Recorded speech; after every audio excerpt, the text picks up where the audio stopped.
प्रिय छात्रों, आज हम लोग इंग्लैंड के प्रमुख राजनीतिक विचारक तत्ववेत्ता हॉब्स के राजनीतिक विचारों का विश्लेषण करेंगे।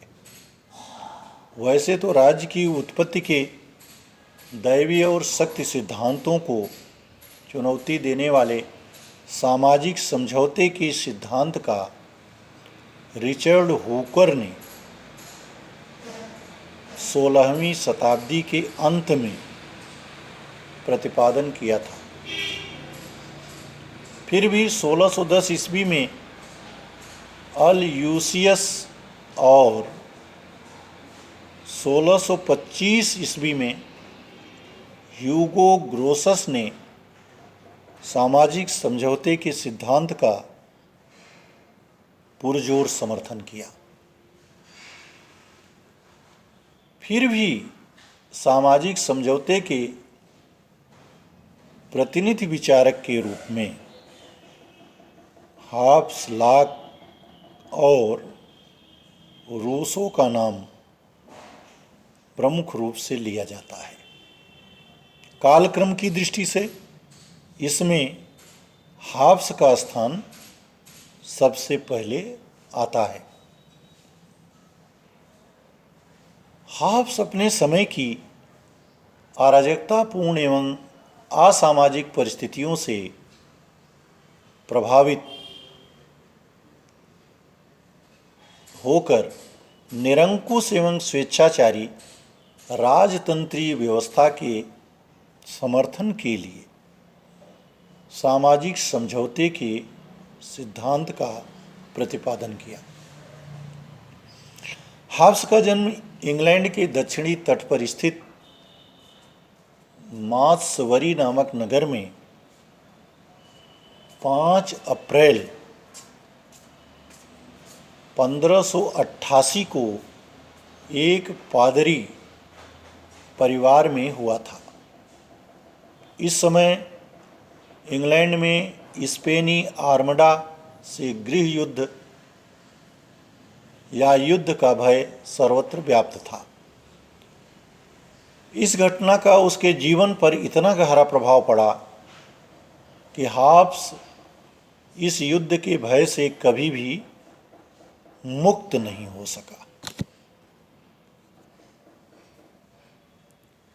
हॉब्स के मस्तिष्क पर निम्नलिखित परिस्थितियों का गहरा प्रभाव दिखाई देता है, जिसने उसके राजनीतिक विचारों को प्रभावित किया। हॉब्स के समय इंग्लैंड की राजनीति में काफ़ी उतार चढ़ाव दिखाई दे रहा था। तत्कालीन राजा चार्ल्स प्रथम की राजनीतिक अदूरदर्शिता के कारण संसद के बीच संघर्ष छिड़ गया था, जिसका परिणाम यह हुआ कि इंग्लैंड में बड़े पैमाने पर हिंसा, रक्तपात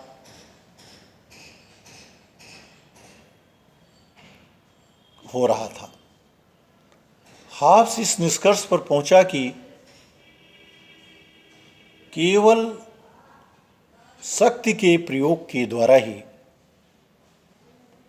शांति की स्थापना की जा सकती है। इसके साथ ही साथ हॉब्स के विचारों के ऊपर गैलीलियो, केल्पर, डेकार्ट और यूक्लिड जैसे वैज्ञानिकों का बहुत अधिक प्रभाव दिखाई देता है। और इस प्रभाव के कारण हॉब्स ने मानव स्वभाव को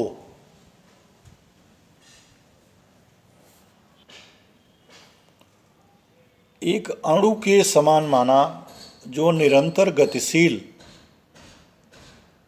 रहता है और एक दूसरे से आपस में टकराता है। इसके साथ ही साथ हॉब्स के राजनीतिक विचारों पर अनेक विरोधी विचारधाराओं का प्रभाव भी दिखाई देता है। ये विरोधी विचारधाराएं राजा के समर्थकों, संसद के समर्थकों तथा कुछ विद्वानों और धर्मांध एवं प्रजातंत्र के समर्थकों की थी। इन सब परिस्थितियों और विचारों ने हाब्स के राजनीतिक विचारों को प्रभावित किया। जहाँ तक हाब्स की रचनाओं का प्रश्न है, इनमें निम्नलिखित के नाम उल्लेखनीय हैं, जैसे डी.सी. वे,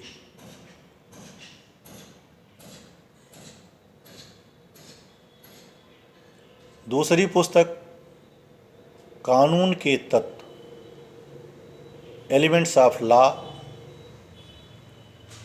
यह 1650 ईस्वी में लिखी गई। हाब्स की सबसे महत्वपूर्ण पुस्तक थी लेवियाथन, जो 1651 ईस्वी में लिखी गई। इसके अलावा डी कारपोर व डी होमाइन तथा गृह युद्ध पर एक वार्ता, a dialogue on the civil war, इनका नाम अत्यंत महत्वपूर्ण है। हाब्स अपने राजनीतिक समाज का विश्लेषण सर्वप्रथम मानव स्वभाव से प्रारंभ करता है।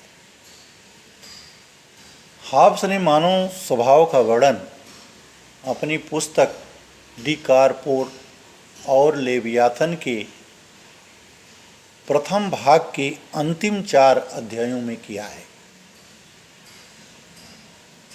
हाब्स ने मानव स्वभाव का वर्णन एक स्वार्थी एवं भयग्रस्त प्राणी के रूप में किया है, जिसका उद्देश्य अपने यश में वृद्धि करना है।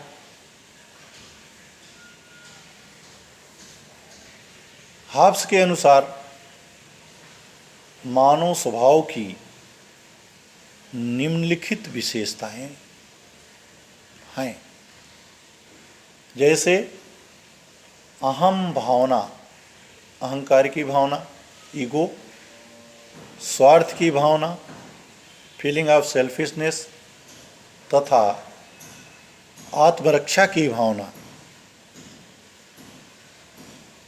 Self preservation. हाब्स के अनुसार इच्छा एवं अनिच्छा, आकर्षण एवं विकर्षण, सुख एवं दुख, ये सब मानव स्वभाव की महत्वपूर्ण अंग हैं।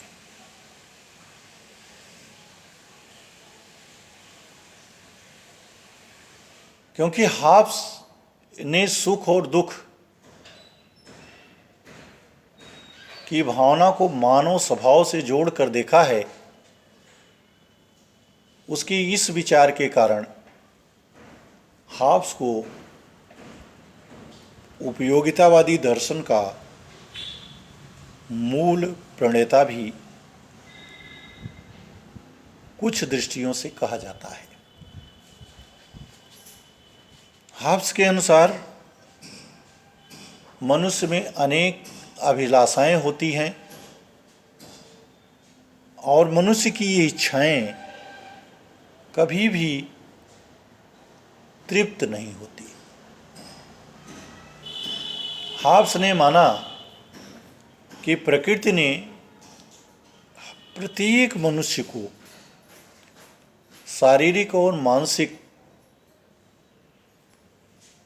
रूप से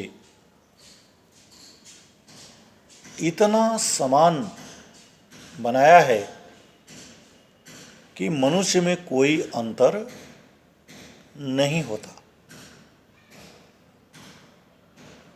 हॉब्स ने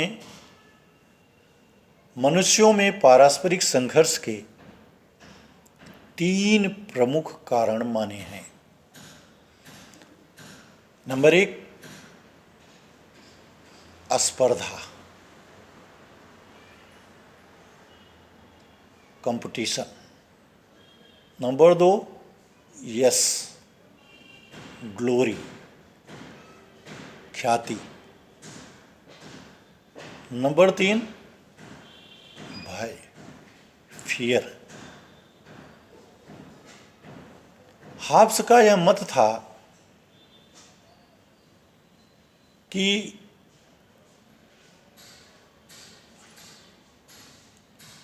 मनुष्यों में पारस्परिक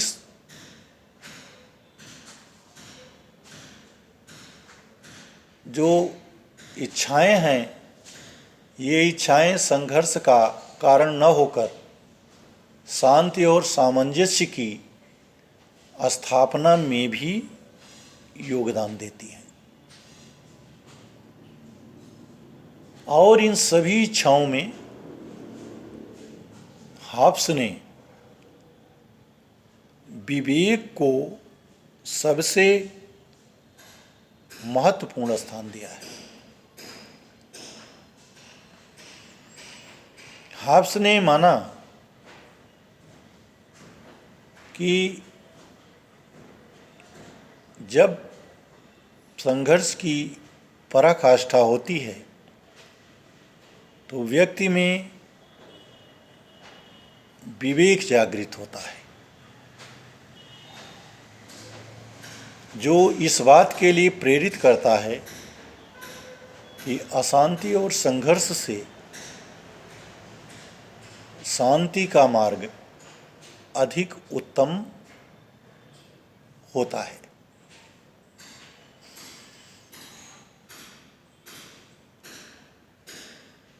हॉब्स ने अपने विचारों में प्राकृतिक अवस्था का उल्लेख किया है। हॉब्स के अनुसार राज्य की उत्पत्ति के पहले मनुष्य प्राकृतिक अवस्था में निवास करता था और यह प्राकृतिक अवस्था ऐसी थी जहाँ न राज्य था और न समाज। हॉब्स ने जिस प्राकृतिक अवस्था का वर्णन किया है वो किसी ऐतिहासिक तथ्य पर आधारित नहीं है, बल्कि वह मानव स्वभाव पर आधारित है।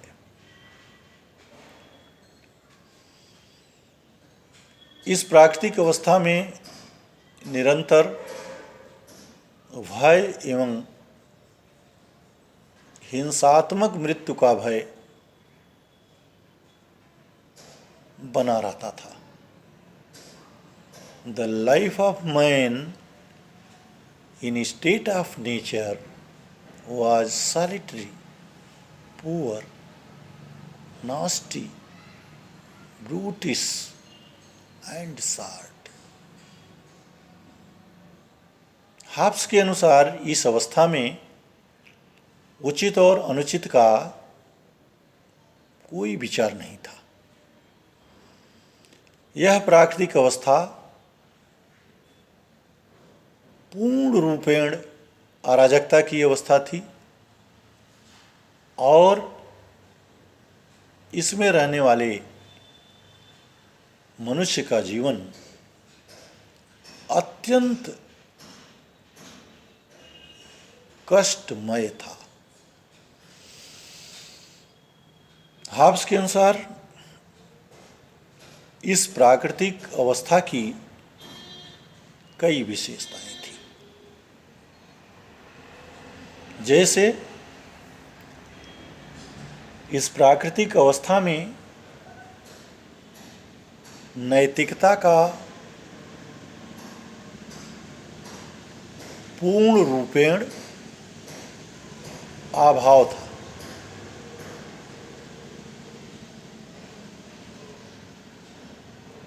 न्याय और अन्याय जैसी कोई अवधारणा नहीं थी। सत्य और असत्य का विश्लेषण करने की कोई चीज नहीं थी। साथ ही साथ निजी संपत्ति का अभाव था और मानव अधीनता भी नहीं थी। एक व्यक्ति दूसरे व्यक्ति का स्वामी नहीं था, अपितु प्रत्येक व्यक्ति अपने ऊपर अपना स्वामी था।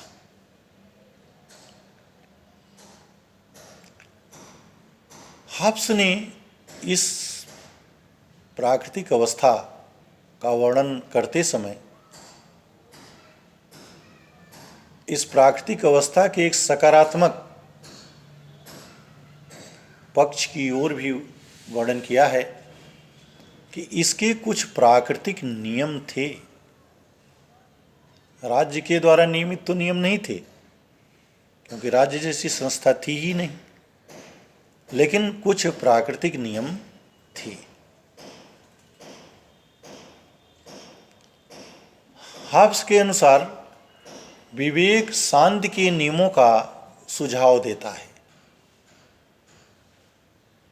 और इनके आधार पर मनुष्य अशांति से मुक्ति पाने के लिए समझौते की ओर अग्रसर होता है। जिन नियमों से प्रेरित होकर के व्यक्ति सामाजिक समझौते की ओर बढ़ता है, अशांति और संघर्ष के विचार का परित्याग करता है, इन नियमों को हब्स ने प्राकृतिक नियम माना है। हब्स ने लेवियाथन और डी सीवे में इन प्राकृतिक नियमों की परिभाषा की है। प्राकृतिक नियम एक उपदेश या सामान्य नियम है जो विवेक पर आधारित है और जिनके अनुसार मनुष्य जीवन का अंत करने वाली वस्तुओं का मनुष्य परित्याग करता है तथा जीवन जीने वाली वस्तुओं को अपने में आत्मसात करता है। हब्स ने अपने ग्रंथ लेवियाथन और डी सीवे में इन प्राकृतिक नियमों का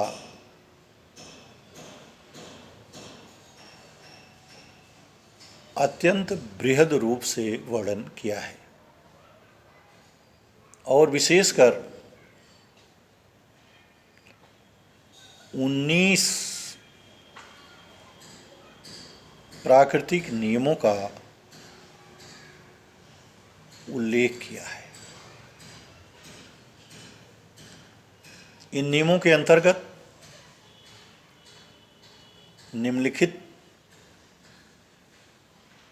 के नाम या निम्नलिखित नियमों का उल्लेख किया जा सकता है, जैसे शांति, आत्मरक्षा, समझौते का पालन, कृतज्ञता, सामंजस्य, पश्चाताप, अतीत की बुराइयों का विस्मरण, मान भूलना, और अच्छाइयों को याद करना, दूसरों के प्रति घृणा की भावना को छोड़ना, दूसरे मनुष्यों को प्राकृतिक रूप से अपने समान मानना,